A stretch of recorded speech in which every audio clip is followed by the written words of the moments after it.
নীলফামারীতে কয়েকদিন আগের তুলনায় সবজির দাম বেড়েছে। মাছের বাজারও চড়া। বাজারের বেশিরভাগ সবজির দাম কেজি প্রতি 2 থেকে 5 টাকা বেড়েছে।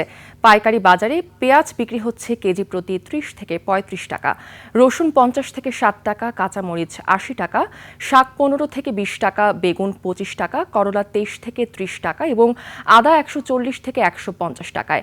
মাছের বাজারে কেজি প্রতি 80 থেকে 100 টাকা পর্যন্ত দাম বৃদ্ধি পেয়েছে। মুরগির বাজারেও বেড়েছে 20 থেকে 50 টাকা। পাইকারি বাজারের তুলনায় খুচরা বাজারে একই পণ্য কেজি প্রতি 5 থেকে 10 টাকা বেশি দামে বিক্রি হচ্ছে। দর্শক, নীলফামারী থেকে প্রতিনিধি নূর আলম বাবু জানাচ্ছেন সেখানকার বাজার পরিস্থিতি। বাবু, বাজারের সর্বশেষ তথ্য জানান। বৃষ্টি ও বন্যার ঢলে বাজারে পণ্যের সরবরাহ কেমন জানাবেন।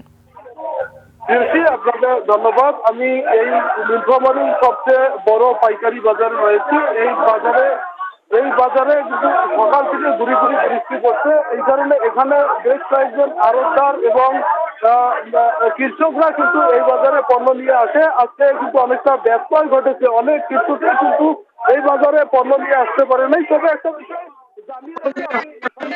বিষয় জানিয়ে রাখি, আমি সকাল